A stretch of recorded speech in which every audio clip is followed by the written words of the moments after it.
Hello everyone, welcome again in my YouTube channel Love Accountancy. So आज हम start करेंगे third step. ठीक है, अगर आपको याद है we have already completed our two steps: net profit before tax and extraordinary items, calculation of operating profit before working capital changes. ठीक है, तो ये आपका फर्स्ट स्टेप के बाद जो कैलकुलेट होगा, this is the calculation of second step. तो अब थर्ड स्टेप में क्या करना है? बिफोर वर्किंग कैपिटल, है ना. तो third step will deal with working capital. And working capital consists of two things. What are that? Current assets and current liabilities. ठीक है, तो हम वर्किंग कैपिटल में दो इनकी बात करते हैं, करंट एसेट्स और करंट लाइबिलिटीज़ की. ठीक है, तो करना क्या है बेटा? Very simple step.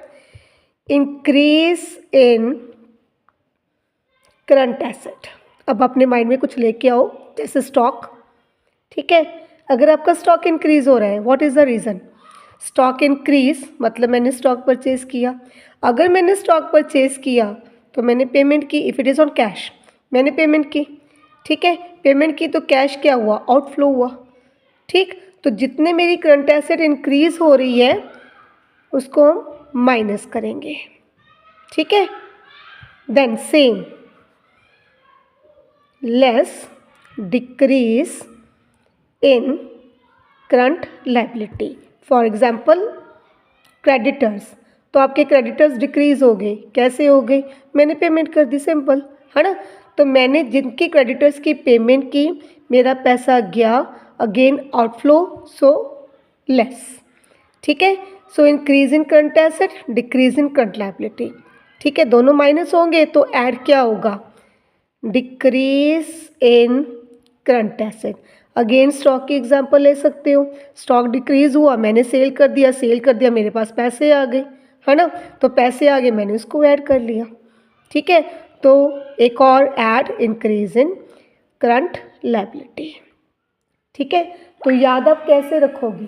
ठीक है, याद रखने के लिए बेटा जी ये ध्यान रखना कि करंट एसेट के साथ positive relation, sorry negative relation. ठीक है, करंट एसेट जितनी ज़्यादा बढ़ेगी इंक्रीज होगी माइनस, जितनी डिक्रीज होगी प्लस. करंट लाइबिलिटी के साथ पॉजिटिव. ठीक है, positive, decrease minus, increase plus. ठीक है, ये आपका थर्ड स्टेप कंप्लीट. और इसके साथ जो कैलकुलेशन आपकी जो आंसर आएगा, what is that? That is cash generated from operations. ठीक है, अब फोर्थ स्टेप बिल्कुल ही सिंपल हो गया. क्या हो गया? Less tax paid. बस सिंगल एक चीज़, टैक्स पेड माइनस कर दो, हो गया काम आपका. ठीक है, बट बेटा जी मैं अपनी नेक्स्ट वीडियो में जस्ट टैक्स के रिलेटेड आपको कुछ डिटेल में समझाऊंगी. ठीक है, कि टैक्स का ट्रीटमेंट क्या क्या हो सकता है. ओके, उसके लिए एक सेपरेट वीडियो होगी. और फिफ्थ स्टेप आपका होगा, पहले फोर्थ स्टेप के बाद जो कैलकुलेशन है उसको क्या बोलोगे? That is cash flow from, sorry, cash flow before extra ordinary items. ठीक है, ये हो गया. तो बिफोर एक्स्ट्रा ऑर्डिनरी मीन्स अब लास्ट स्टेप में क्या बचा है? ये बचा आपका एक्स्ट्रा ऑर्डिनरी आइटम्स. ठीक है, तो अब ध्यान क्या करना है कि एक्स्ट्रा ऑर्डिनरी में एग्जैक्टली क्या हुआ? कैश आया या कैश किया? ठीक, अगर ये लॉस है लाइक क्लेम पेड, तो इसको आप क्या करोगे? माइनस करोगे.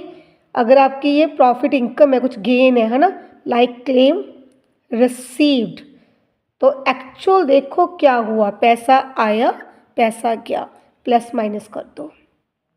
तो 5 के 5 स्टेप हो गए कंप्लीट, है ना. तो इसका लास्ट आपका आंसर क्या होगा?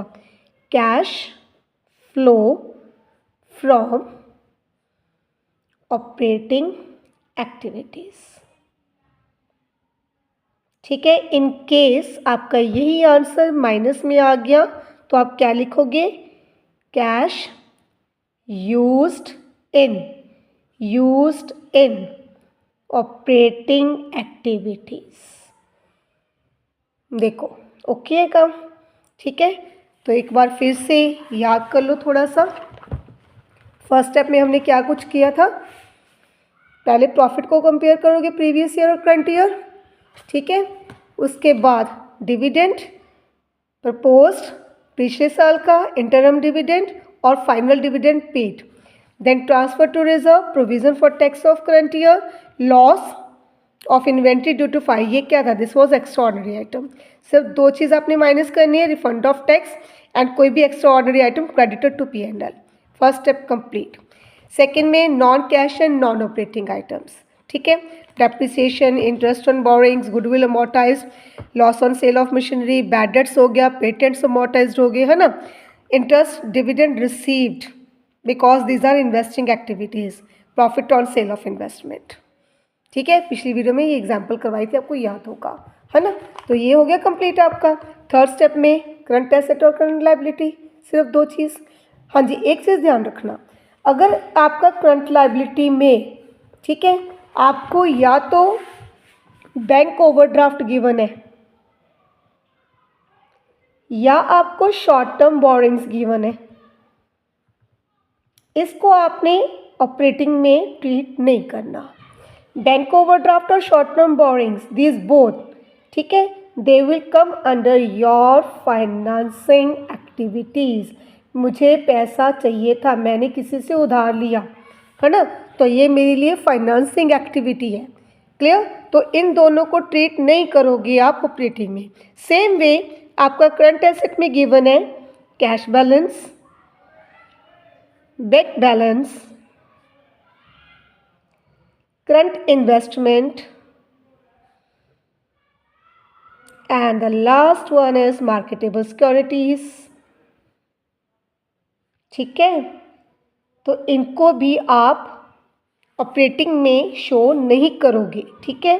Reason, these are your cash and cash equivalents. अब इसको ट्रीट कहाँ करना है वो मैं आपको बिल्कुल इस चैप्टर के लास्ट में बताऊंगी, क्योंकि इसकी ज़रूरत ही वहाँ पड़ेगी, ठीक है। तो अभी हमें स्ट्रेस लेने का कोई मतलब नीड नहीं है, ओके। इसमें एक चीज़ और ऐड कर लो, शॉर्ट टर्म डिपॉजिट्स कभी कभी आ जाते हैं ये भी, ओके। तो इनको हम ऑपरेटिंग, इन्वेस्टिंग, फाइनेंसिंग तीनों कंप्लीट करके लास्ट में प्लस माइनस करेंगे, ठीक है बेटा जी। तो ऑपरेटिंग के आपके सारे स्टेप कंप्लीट है, okay. So keep sporting, be with me. Goodbye all of you.